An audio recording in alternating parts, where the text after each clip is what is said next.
Hello class, how everybody's doing? My name is Thomas Willie, and this is my week 2 reflection video for the module. This week we were talking about implementing resilience plans, and the first thing that came to me was the need to have the ability to look into the future and predict, in a sense. When you think of resilience, so many times it's how you fight through a problem, fight through a situation, and become better on the other end, or don't let the situation tear you down. But to prevent resilience, you have to have a forward way of thinking, in a sense. When I say this is because sometimes I say this in two parts. For resilience management, obviously there's your initial thought of resilience. You're owning a business, you're a company owner, and something happens in the economy, something happens in nature, something happens to stocks, anything that could affect your company, and you have to bounce back. That's one form of resilience, where you're reacting to what happened. But in this module, a key part was implementing resilience plans. And if you're implementing a resilience plan, this means that whatever happened hasn't happened yet. Maybe you're basing it off of a trend in your company. Maybe you're basing it off trends in other companies. This is one way to go about creating a resilience plan.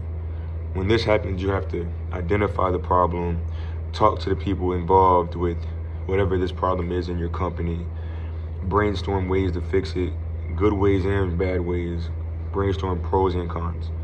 But as a forward thinker, sometimes you need to learn how to be resilient in situations you haven't been in. And that's what's really stuck out to me with this module. A lot of times you, again, react to what happens instead of, if this happens, this is going to be the plan. So, for example, if I'm a company owner and we sell wooden chairs, and for some reason there's a shortage of trees, as a resilience manager, if I'm a forward thinker, I would think of having multiple ways to access the wood we need. Or I would have metal chairs and things of that nature.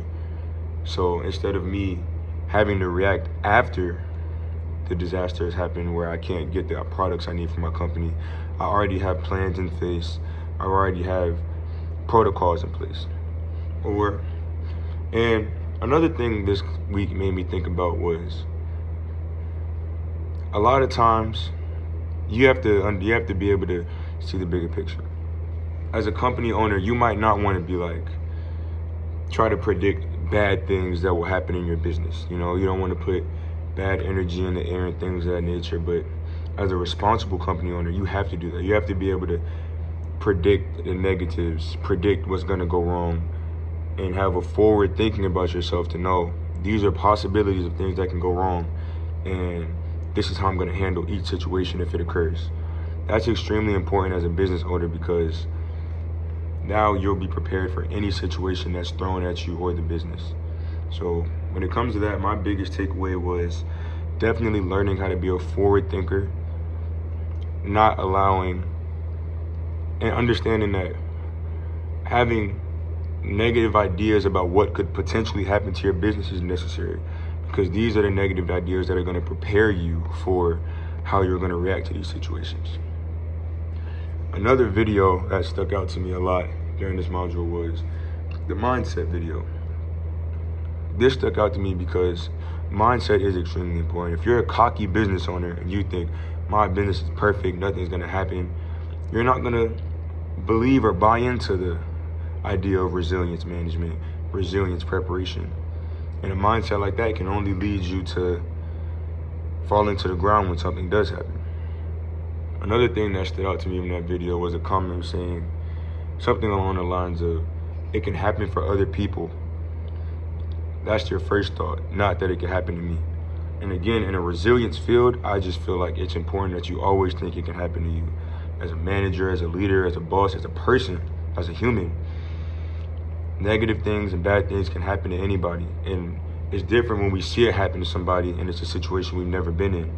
But we always have to have that mindset, it can happen to me, and I'm prepared for it to happen to me. I'm not hoping it happens to me. A business owner is not going to hope that this negative thing affects my business, but you always need to be prepared for whatever happens. Then lastly, I just want to talk about the implementation of a plan and why it's important. You need to be able to identify a problem.